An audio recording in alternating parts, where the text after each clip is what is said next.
வேற ஒரு அரசியலை தாவேகா முன்னெடுக்குது. சரி, இதெல்லாம் முன்னெடுக்கட்டும், அதெல்லாம் ஒன்றும் பிரச்சனை இல்லை. நான் இது மாதிரி இருக்க மாட்டேன், முதல் மேடையிலேயே சொன்னாரு அரசியலுக்கு அவர்களே இவர்களே அப்படியெல்லாம் நாங்க பேச மாட்டோம்னு. ஆனா மக்கள் பிரச்சனைக்கு குரல் கொடுக்கணும்ல. திருப்பரங்குன்றத்துக்கு குரல் கொடுக்கல, கவினுடைய ஆணவ கொலைக்கு குரல் கொடுக்கல. இதெல்லாம் மக்கள் பிரச்சனை, சமுதாய பிரச்சனை. இது வேற என்ன செவிலியர் பிரச்சனை இப்ப நடக்கிறது தானே, திமுக எதிர்த்து தானே நடக்குது. நீங்க ஆட்சிக்கு வரணும்னு சொல்றீங்க, ஏன் பேசல? ஆதரவு தெரிவிச்சிட்டாங்கல்ல, வேற என்ன பண்ணணும்? ஆதவர்ஜனா போனார், அப்பனா எதுக்குமே தலைவர் பேச வேணாமா? அவருக்கு சில பிரச்சனைகளை பேசணும்னு ஒரு எண்ணம் இருக்கு, சில பிரச்சனைகள்ல பேச வேண்டாங்கிற எண்ணம் இருக்கு. சரிங்களா? அது தனிப்பட்ட பிரச்சனை பரவாயில்ல சார், நீங்க சொல்லுங்க. கவின் ஆணவ கொலைக்கு பேசியிருக்கணுமா? அவரோட டெமோக்ராட்டிக் ரைட் தான், ஏத்துக்குங்களா? சந்தோஷத்துக்கு கொண்டாட்டங்களுக்கும் அவசியம் சார், பிரச்சனைக்கு என்ன குரல் கொடுக்கணும்? என்ன சொல்றேன், நீங்க ஒண்ணு புரிஞ்சுங்க. ஒரு கட்சி எடுக்கிற நிலைப்பாட்டை தான் இன்னொரு கட்சி எடுக்கணும்னு இல்லைங்க. நிலைப்பாடு எடுக்க சொல்லல, வேற நிலைப்பாடு எடுங்க. ஆனா பாய் தரங்கன்னு தான் சொல்றோம். அவரோட யாருங்க கட்டளை போடல அவரை, நீங்க சொன்னீங்களே செஞ்சீங்களா? இந்த ரைட்ஸ் எப்படி தெரியுமா இருக்கு? எனக்கு சாதிய பெரும்பான்மையினுடைய வாக்குகள் வேணும்ங்கிறது கவினுக்கும், இங்க இந்து பெரும்பான்மையோட வாக்குகள் சிறுபான்மையினருக்கு ரெண்டுமே வேணும்ங்கிறதுனால திருப்பரங்குன்றமும் அமைதியா இருக்காரு. வாக்கு வங்கி வாக்காக மட்டும் அரசியல் பண்றாரு விஜய். இன்டர்பிரட் பண்ணீங்க தோழர், நீங்க எந்த விதத்துல புரிஞ்சுக்கிறீங்கன்னு சொல்லுங்க. நான் இப்படி டெமோக்ராட்டிக் ரைட்னு பாக்குறேன் தோழர். அரசியல்ல வந்துட்டு டெமோக்ராட்டிக் ரைட், மக்கள் பிரச்சனை பேசல, அதுதான் அவரோட டெமோக்ராட்டிக் ரைட்னா நீங்க வந்து அரசியலுக்கு வந்திருக்க கூடாது. ஒவ்வொரு நடவடிக்கையும் பார்த்து விமர்சிக்கக்கூடிய ஒரு இடத்துல ஒரு கட்சி இருக்குன்னா அது நிச்சயமா நாளுக்கு நாள் வலிமையாயிட்டு வருதுன்னு தானே. சம்பளத்தையும் பேச ஆரம்பிச்சிட்டாங்க. 200 கோடி ரூபாய் விட்டுட்டு வராருன்னா 2 லட்சம் கோடி ரூபாய் சம்பாதிக்கிறதுக்கு தான் வராருன்னு கருணா சொல்றாரு. 1 கோடியை இழந்து நான் வருகிறேன் என்றால் நான் சொல்கிறேன் 2 லட்சம் கோடி சம்பாதிப்பதற்காக வருகிறார். ஒன் இண்டியா தமிழ் நேயர்களுக்கு வணக்கம். இன்று நம் நிகழ்ச்சியில் நம்முடன் இணைந்திருப்பவர் அரசியல் திறனாய்வாளர் திரு பெருமாள்மணி அவர்கள். சார் கிட்ட கேட்க நிறைய கேள்விகளும் சந்தேகங்களும் இருக்கு, பேசுவோம். வணக்கம். அரசியல் திறனாய்வாளரா நீங்க தொடர்ந்து விஜய் அவர்கள் என்னதான் அன்டெஸ்டடா இருந்தாலும் முதல் தேர்தலையே 20% மேல அவர் வாக்கு வங்கியோட தான் உள்ள வருவாரு அப்படிங்கிறத சொல்றீங்க. இல்ல இதற்கு பல எதிர்ப்பு குரல்களும் இருக்கு, ஆதரவு குரல்களும் இருக்கு. தமிழிசை சவுந்தரராஜன் அரசியல நீண்ட காலமா பயணம் பண்ணக்கூடியவர். அவங்க என்ன சொல்றாங்கன்னா, விஜயால தனியா இருந்து ஒன்னும் பண்ண முடியாது, தனியா நின்று வீணா போயிடக்கூடாது தம்பி அப்படின்னு சொல்றாங்க. ஒரு அரசியல் களத்துல இத்தனை ஆண்டுகள் பயணம் பண்ண அவங்களுக்கு அவங்களுடைய பார்வை இப்படி இருக்கே, ஒன்னும் பண்ணிட முடியாது, அப்ப எப்படி நீங்க சொல்றீங்க? அதாவதுங்க, ஒரு புது பிளேயர் வந்து ஜனநாயகத்துக்குள்ள வரும்போது அது யாரா இருந்தாலும் வரவேற்கணுங்க. எதனாலன்னா, இந்திய ஜனநாயகத்துக்கே 75 வயசு தான் ஆகுது.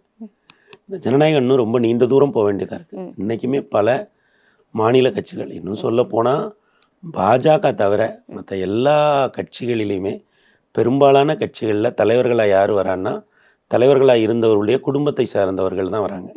அப்படி தான் இன்னைக்கு வரைக்கும் போயிட்டுருக்கு. அப்போ அப்படியாப்பட்ட ஒரு சூழ்நிலையில் ஒரு புது தலைவர், ஒரு புது கட்சி வருது. அந்த கட்சிக்கு வந்து பெண்கள் மத்தியில் நல்ல ஆதரவு இருக்குது, இளைஞர்கள் மத்தியில் நல்ல ஆதரவு இருக்குது, சிறுவர்கள் வந்து அரசியல் பேசுகிறாங்க. இதுவரை பார்க்காத வகையில் இப்போ வந்து 6ஆம் வகுப்பு படிக்கிற பையன் கூட இந்த தடவை குடும்பத்தில் அவங்க அப்பா அம்மா கிட்ட சொல்கிறான் விஜய்க்கு ஓட்டு போடுங்கன்றான். ஒரு 11, 12ஆம் வகுப்பு படிக்கக்கூடிய பசங்க அவங்க இன்ஸ்டாவில் வந்து இந்த தாவேகா மேலே வரக்கூடிய விமர்சனங்களுக்கு பதில் சொல்கிறாங்க. அப்புறம் பெண்கள் பெரிய அளவில் வந்து அரசியல் பேசுகிறாங்க, கூட்டங்களுக்கு வராங்க, தன்னெழுச்சியாக மக்கள் வராங்க. ஏன்னா தமிழ்நாடு அரசியல், இப்போ நானெல்லாம் முன்னேற்ற கழகங்களுடைய அரசியலாக வியந்து பேசியிருக்கேன். தமிழ்நாட்டில் மட்டும் இல்லை, வெளிமாநிலங்களை தலைவர்களை சந்திக்கிற போது கூட அவங்க கட்டமைப்பு எப்படி இருக்கும், நலத்திட்டங்கள் எப்படி இருக்கும் அப்படின்னு எனக்கு ஒரு பல வெளிமாநில தலைவர்கள் அவங்களெல்லாம் சந்திக்கிற போது இதை உரையாடுற ஒரு வாய்ப்பெல்லாம் கிடச்சிருக்கு. ஆனால் அப்படியாப்பட்ட ஒரு சூழ்நிலையில் ஒருத்தர் ஒரு திரைத்துறையிலேருந்து வராரு. அவர் வந்து அவர் பார்ப்பதற்கு பெண்களும் குழந்தைகளும் சிறுவர்களும் இளைஞர்களும் வராங்க. அப்போ இந்த எழுச்சியை வந்து நாம் வந்து ஒரு ஜனநாயகத்தினுடைய ஒரு அங்கமாக தான் புரிஞ்சுக்கணும். அப்போ இது எல்லாமே ஜனநாயகத்தை வலுப்படுத்தக்கூடிய ஒரு காரணிகள். அப்போ புதுசாக ஒருத்தர் வரும்போது ஒவ்வொருத்தரும் அவரை பொசிஷன் பண்ணுவாங்க. அவர் என்ன நினச்சிட்டு வருவார்னா, நம்ம கட்சி ஆரம்பிக்கிறோம். ஏன்னா வந்து நீங்கள் வந்து இதை வந்து ஒரு கார்ப்பரேட் டேர்ம்ஸில் பாருங்கள், அல்லது ஒரு பர்சனலாக பாருங்கள். உங்களுக்கு ஒரு 50 வயசில் நீங்கள் ஒரு கெரியரில் உச்சத்தில் இருக்கீங்க.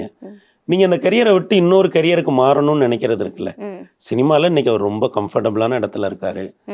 அவர் படம் ஜெயித்தாலும் சரி தோத்தாலும் சரி கோடிக்கணக்கில் சம்பளம் வாங்குறாரு, ஒரு பீக்கில் இருக்கார். அப்படியாப்பட்ட ஒரு நேரத்தில் அவர் அதை விட்டுட்டு அரசியலுக்கு வர்றதுன்னா அவர் எல்லாத்தையும் அனலைஸ் பண்ணி பார்த்துட்டு தான் வந்திருப்பார். யாராவது ஒருத்தர் 50 வயசில் கெரியர் மாறுவாங்களா?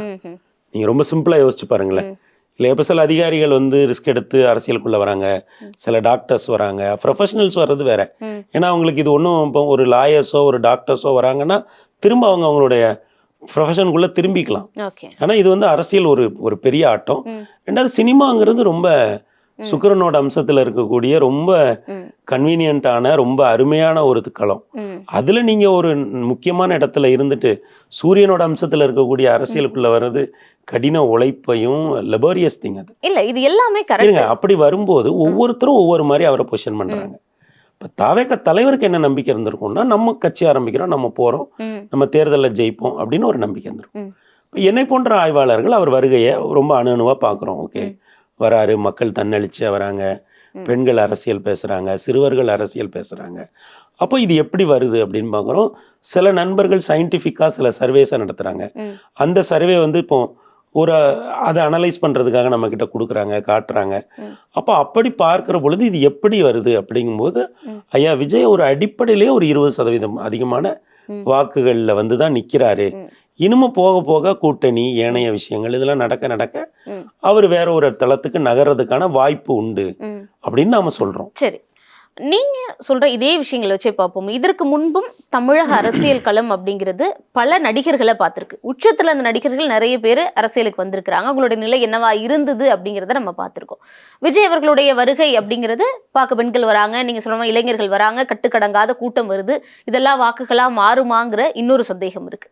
அவங்களாம் அரசியல் மையப்படுத்தப்பட்டுட்டாங்களாங்கிறது ஒண்ணு இருக்கு. முதல்ல கட்டமைப்பு தாவேகாவுக்கு சரியா இருக்கா? பூத் கமிட்டி இருக்கா? முதல்ல வேட்பாளர்கள் அந்த அளவுக்கு 234 தொகுதிகளுக்கும் இருக்காங்க. இருவரும் திராவிட கட்சிகளுக்கு இடையில போட்டி போட்டு அவரால் இத்தனை சதவீத வாக்குகளை வாங்கியிருக்க முடியுமா? இவ்வளவு அடுக்கடுக்கான கேள்விகள் இருக்குல்ல. இதையெல்லாம் தாண்டி நீங்க சொல்ற 20% வாக்குகள் வாங்குறதே கடினம் அப்படின்னு யோசிக்கிற சூழல்ல தான் முதல்வர் அப்படிங்கிறதே எட்டி முடியும் அப்படிங்கிற அவங்களுடைய நம்பிக்கை, அவங்களுடைய ஆசை, அது நம்ம தப்பு சொல்லல. இதற்கான என்ன பண்றாங்க? அரசியல்ல 2 வருஷம் ஆச்சு கட்சி, இது வரைக்கும் என்ன பண்ணிருக்காங்க இதுக்காகலாம்?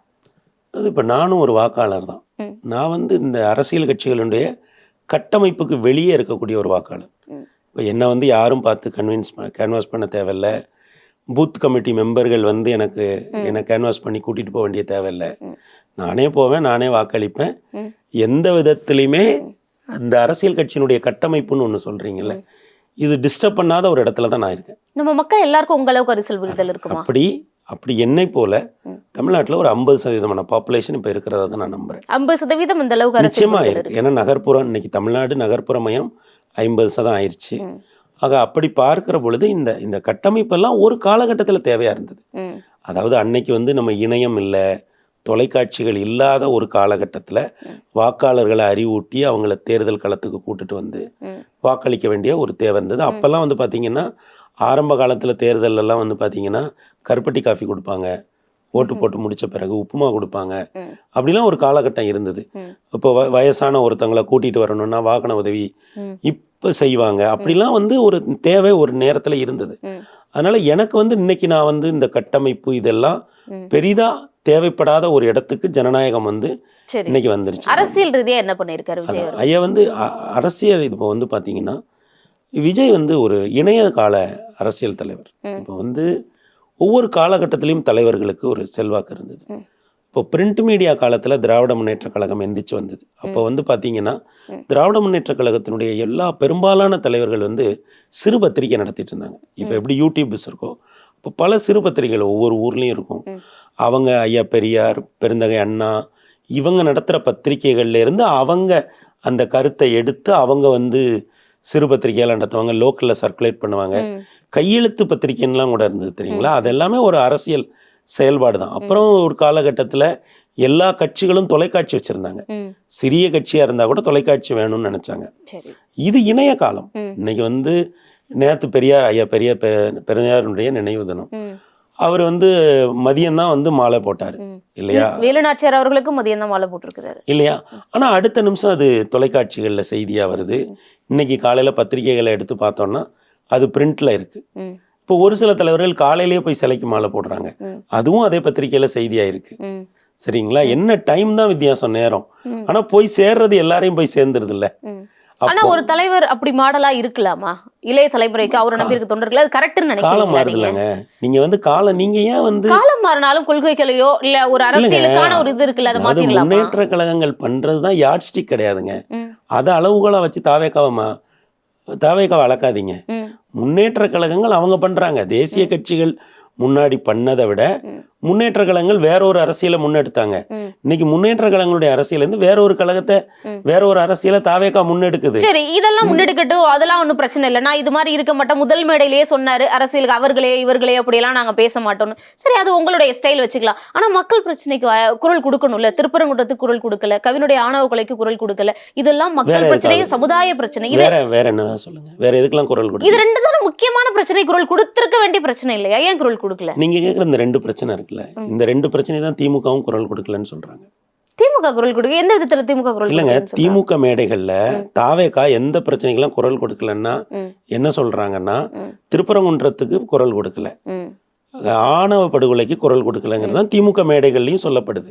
நான் என்ன கேக்குறேன், ஒரு ஊடகவியலாளரா வேற என்ன பிரச்சனைக்கெல்லாம் விஜய் குரல் கொடுக்கலன்னு சொல்லுங்க. பெரிய அளவுல பேசப்பட்ட விஷயம் இதுதானே, இப்ப வரைக்கும் பேசப்பட்டு வேற எதுவுமே இல்ல, திருப்பரங்குன்ற விவகாரம் வரைக்கும் பேசப்பட்டு வேற எதுவும். சரி, அரசு சார்ந்தே நீங்க வந்து ஒரு எதிர்க்கட்சி, அடுத்த முதல்வர்னு திமுக வந்து எதிர்த்து நிக்கிறீங்க.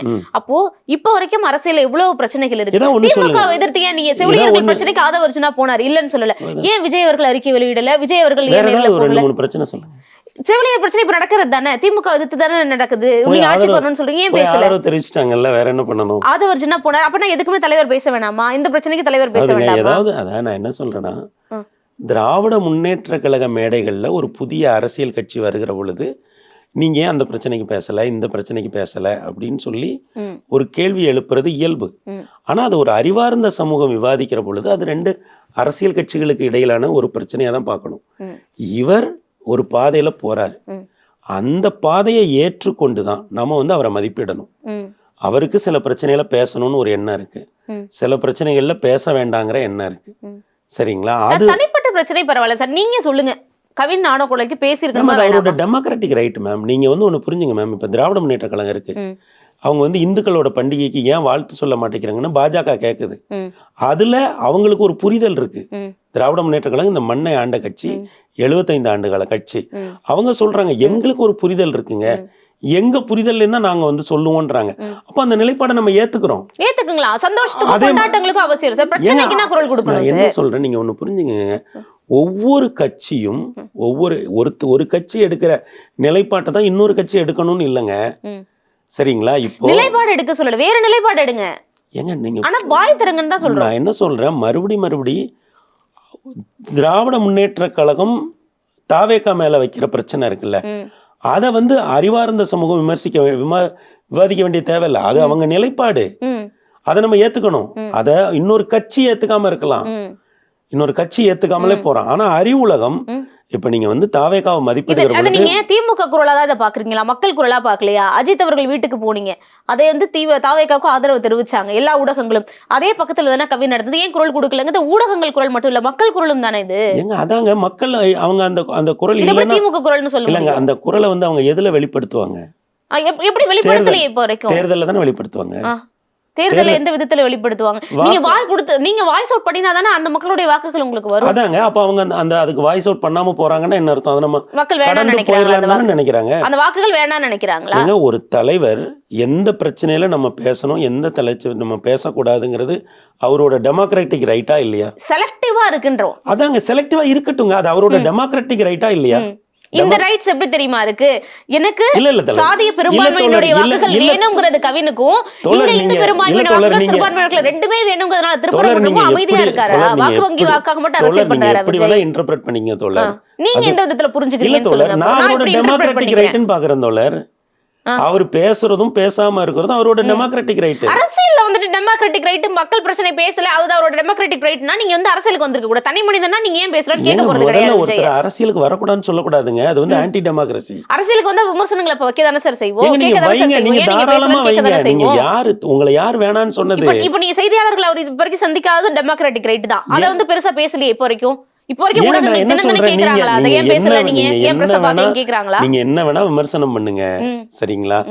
இப்போ நான் என்ன கேக்குறேன், ஏன் இந்த நாட்டுல ஊழலை பத்தி நீ பேச மாட்டேங்கன்னு யாரும் தாவேகாவை பத்தி கேட்க மாட்டேங்கிறீங்க? இந்த நாட்டுல ஊழல் ஒரு பிரச்சனையா இல்லையா? பிரச்சனையே இல்லையா? இல்லன்னு சொல்லுவாமா. தமிழ்நாட்டுல ஊழல் ஒரு பிரச்சனை தானே, சொல்லுங்க. ஆமா, இல்லன்னு இல்ல, எல்லா ஊழல் அப்பையில இருந்து பிரச்சனை தான். அதை ஏன் பேச மாட்டேங்கன்னு நம்ம யாரும் கேட்கறது இல்ல, இல்லைங்களா? அப்ப என்னன்னா நம்ம செலக்டிவா ஒரு சில பிரச்சனைகளை எடுத்து அது மேல விமர்சனத்தை வைக்கிறதுக்கு உங்களுக்கு முழு உரிமை இருக்கு. இருங்க ஊழலா ஒரு பேசுறாரு, அதை பாராட்டுறோம், இருங்க. இதையும் பேசுங்கன்னு சொல்றோம், இருங்க அவ்வளவுதான். தோழர். ஒரு ஒரு ஒரு ஜனநாயகத்துல ஒருத்தர் புதுசா கட்சி ஆரம்பிச்சு வர ஒருவருக்கு ம். தான் எந்த பிரச்சனையை பேசணும், எந்த பிரச்சனையை விடணும் ம். அப்படிங்கிறதுக்கு அவருக்கு முழு உரிமை இருக்கு தோழர். ம். நீங்க அதை ஏத்துக்கிட்டு தான் ம். அவரை நீங்க மதிப்பிடணும். ம். நீங்க திரும்ப திரும்ப ஏன் நீ அதை பேசவே மாட்டேங்க, உனக்கு ஓட்டு போயிரும், ம். போட்டுங்க, ம். ஓட்டு வந்தா வருது, வரலன்னா போகுது. அது அவர் போட்டுல வாக்கு வங்கி அதுக்குள்ள ஒண்ணு இருக்கு, அந்த ஃபார்முலா பேஸ் பண்ணி தான் அவர் வாய் திறக்காம இருக்கிறாருங்கிற எண்ணம் இருக்கு. அதாவதுங்க, நிர்வாகத்துக்குள்ள ஒரு புதிய கட்சி வருது. ம். அந்த புதிய கட்சியினுடைய குரலுக்கு ஜனநாயகத்துல ஒரு மதிப்பு இருக்கு. எப்பவுமே ஒடுக்கப்பட்ட சமூகத்துக்கான குரலா தமிழக அரசியல் இருக்க பெரும்பான்மையான கட்சிகள் இருந்திருக்கா இல்லையா? அவங்களுக்காக நம்ம குரல் கொடுத்துருக்கோமா இல்லையா? அப்போ அதுக்கு விஜய் புதுசா இருந்திருக்க ஒரு சக்தி ஒரு குரல் கொடுத்தா இன்னும் கொஞ்சம் பலமா இருக்கும், அந்த மக்கள் அவங்களை தூக்கி கொண்டாட செய்வாங்க. இது எல்லாமே நான் என்ன சொல்ல, இதெல்லாம் உங்க நிலைப்பாடுங்க. ம். நீங்க ஒரு விஷயத்த மறந்துறீங்க. ஒரு விஷயத்துல பேசுறதா பேசலையான்றது அவருடைய நிலைப்பாடு. ம். நீங்க திரும்ப திரும்ப இன்டலெக்சுவலைஸ் பண்ணிட்டே போறீங்க, அதை விவரிச்சு விவரிச்சு பேசிக்கிட்டே போறீங்க. ம்.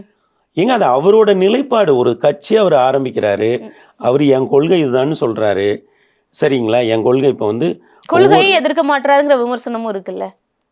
எந்த கொள்கை? புரியல. கொள்கை எதிரியா இருக்க பாஜக விமர்சிக்க மாட்டேங்கிறாருங்கிற விமர்சனமும் இருக்கு. கொள்கை எதிரின்னு சொன்னதோட சரிங்கிற விமர்சனமும் இருக்குல்ல. அது எப்படி பாக்குறீங்க? பெரும்பாலும் எல்லாரும் வைக்கிறாங்க, எல்லாராலையும் பேசப்படுது. பாஜக கொள்கை எதிரிங்கிற ஒரு வார்த்தையோட நிறுத்திட்டாரு. ஏன் எதிர்க்கணும்? ஏன் எதிர்க்கணும்? கொள்கை எதிரின்னு சொல்லிருக்கீங்களே, எதிர்க்க வேண்டாமா? சொல்லிட்டார்ல, அதோட போதும். ஏங்க அவரு எந்த ஸ்கேல்ல அரசியல் பண்ணணும், எந்த டோன்ல பண்ணணுங்கிறது அவரோடதுங்க. யாரை எவ்வளவு எதிர்க்கணும், யாரை எவ்வளவு தூரம் எதிர்க்க கூடாதுங்கிறது அவரோட. யாரும் கட்டளை போடல அவரை, நீங்க சொன்னீங்களே செஞ்சீங்களா அப்படிங்கறத சரி செய்யல விடுங்க. என்ன அப்ப ஒத்துக்கிறீங்க? சரி செய்யலன்னு என்ன பிரச்சனை? அத நீங்க ஒத்துக்கிட்டீங்கன்னா சரிதான். அப்போ இல்ல தோழர், நீங்க அப்படி மதிப்பிடக்கூடாது தோழர். அது அவருடைய ஜனநாயக உரிமை தோழர். நீங்க எவ்வளவு தீவிரமா எதிர்க்கணும், எவ்வளவு தீவிரமா எதிர்க்கக்கூடாது, அதெல்லாம் வேற. அவர் பாஜகவை ஒரு பாசிச சக்தின்னு சொல்லிட்டாரு, சரிங்களா? இன்னும் கடுமையெல்லாம் விமர்சனம் பண்ணியிருக்காரு.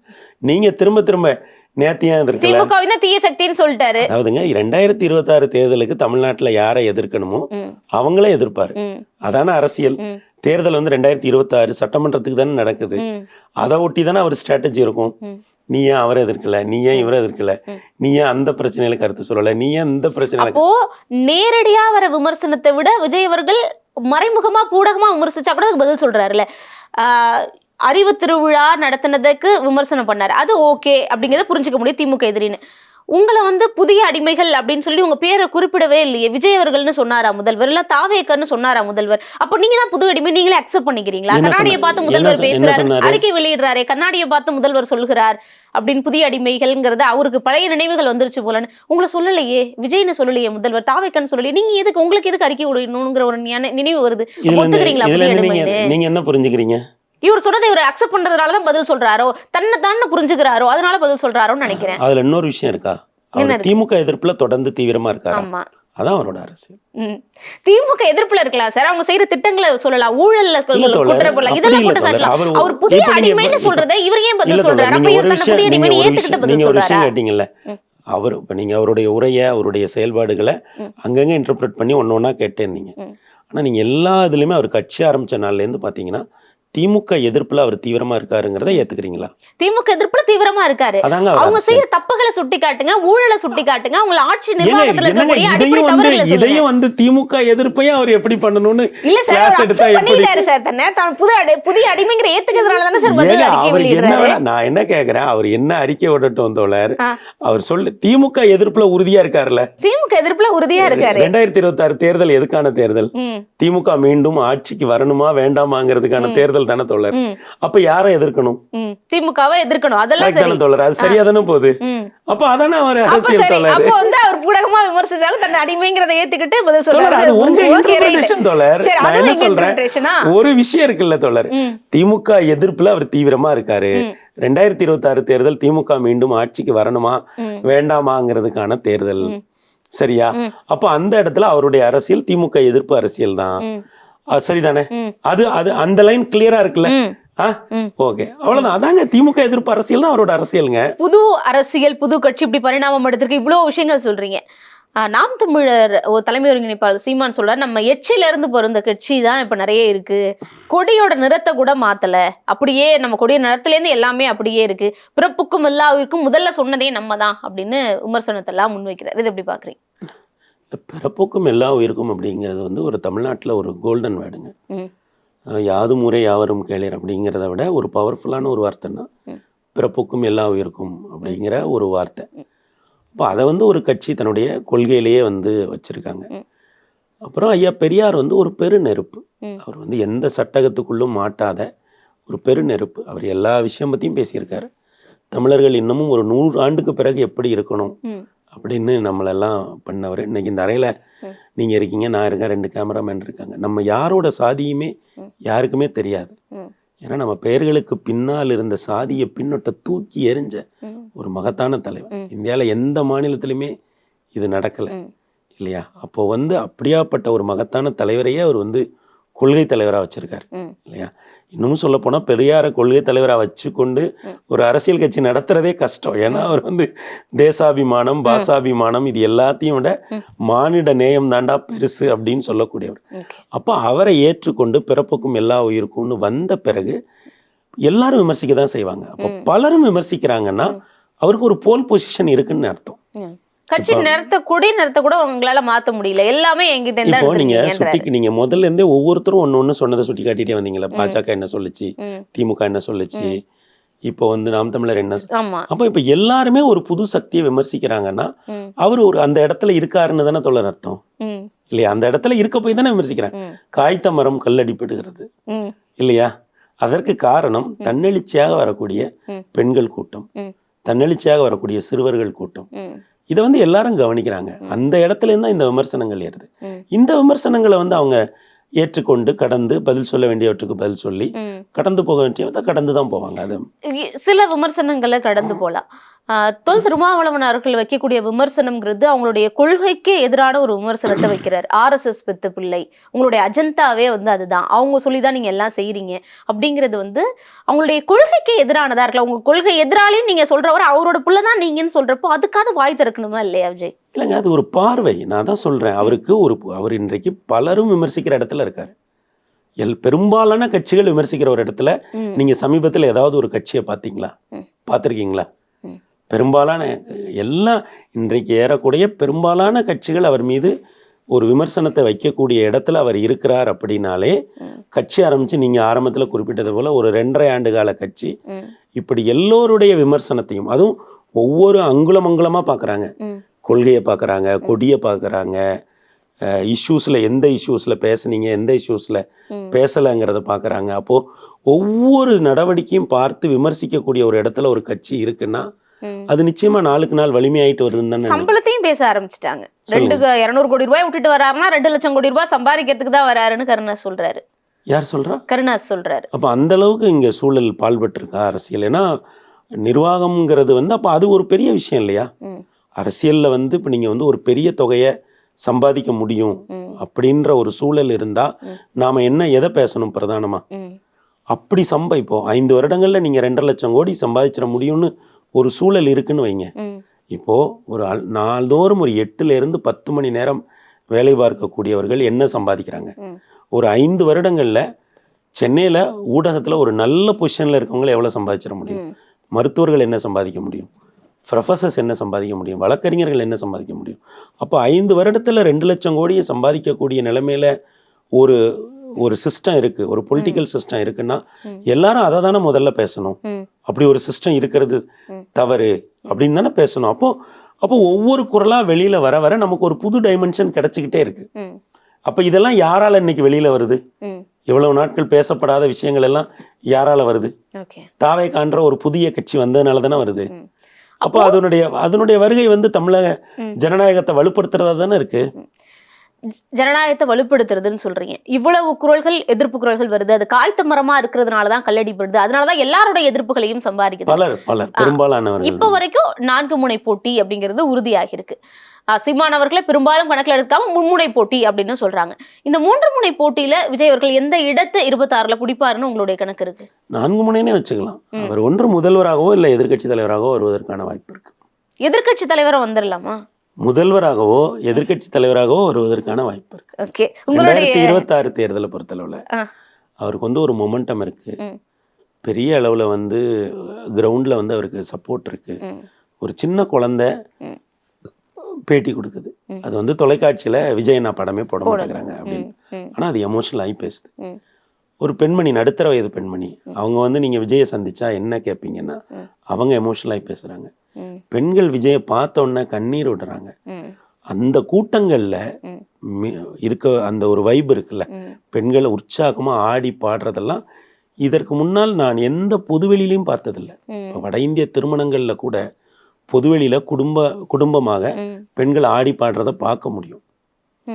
தமிழ் மரபுல அப்படி நீங்க பார்க்கவே முடியாது. நீங்க ஆலய திருவிழாக்கள்லையோ எங்கேயுமே பெண்கள் வந்து, நம்ம திருவிழாக்கள்லையோ குடும்ப விழாக்கள்லையோ எங்கேயுமே பெண்கள் வந்து ஆடி பாடுறத வந்து நம்ம பார்க்க முடியாது. அது ஒரு சில அரசியல் கட்சிகள்ல நடக்கும். இப்போ வந்து முடிவுகள் வருகிற பொழுது ஒரு சில கட்சிகளோட தலைமையகத்துல பெண்கள் வந்து இப்போ தாவேகாவினுடைய கூட்டங்கள்ல பெண்கள் ஆடி பாடுறத பார்க்க முடியுது. அவங்க அந்த பாட்டுக்கு வைப் பண்றாங்க. இதெல்லாம் வாக்குகளா மாறும் நம்புறீங்க? இல்லைங்க, நான் முடிச்சிடறேன். அப்படி நீங்க அவ்வளவு தூரம் போறீங்க. இது நடக்குது இல்ல, இது வேற எங்கேயும் நடக்கல. நீங்க இது வந்து ஒரு ஜெண்டர் பேசிஸா இதை பாத்தீங்கன்னா இது ரொம்ப உற்சாகமான ஒரு விஷயம் இல்லையா? இப்போ வந்து ஒரு கல்லூரி மாணவியா அந்த கூட்டத்துல இருக்காங்க, ஒரு வயதானவங்களும் இருக்காங்க. அவங்க எல்லாம் அப்படி சுத்தி அந்த பாட்டுக்கு வைப் பண்றாங்க. அதெல்லாம் ஒரு உற்சாகமான விஷயம் இல்லையா? தமிழ் சமூகம் வந்து இவ்வளவு நவீனமான, எவ்வளவு அந்த கூட்டத்தில் இருக்கிற பெண்கள்லாம் எவ்வளவு நவீனமாக உடை உடுத்திருக்காங்க பாருங்க. எவ்வளவு நவீனமான பெண்களாக இருக்காங்க. இப்போ வந்து இன்னும் சொல்லப்போனால் அவங்க பெரும்பாலானவங்கள்ட்ட ஒரு ஆரோக்கியமாக இருக்கிறத நம்மளால உணர முடியுது ரொம்ப.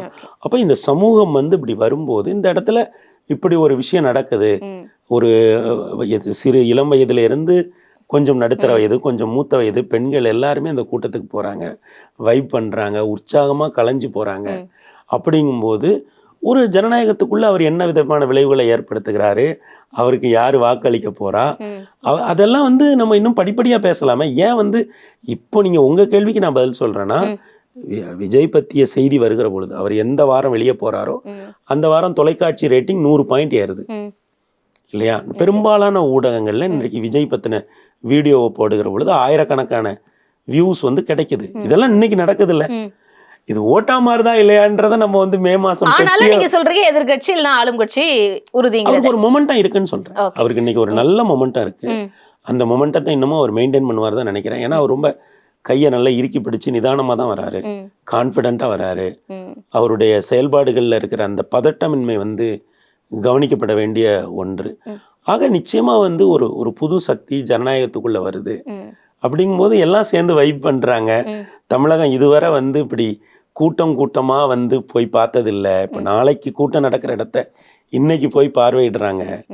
சின்ன பிள்ளைங்க அந்த கூட்டத்துக்கு போகணும்னு. இப்போ பல ஊர்களில் அரசியல் கூட்டம் நடந்தாலோ பெரிய தலைவர்கள் வந்தாலோ அந்த ஊர்ல இருக்க பலருக்கும் அது தெரியாம போயிடும் இல்லையா?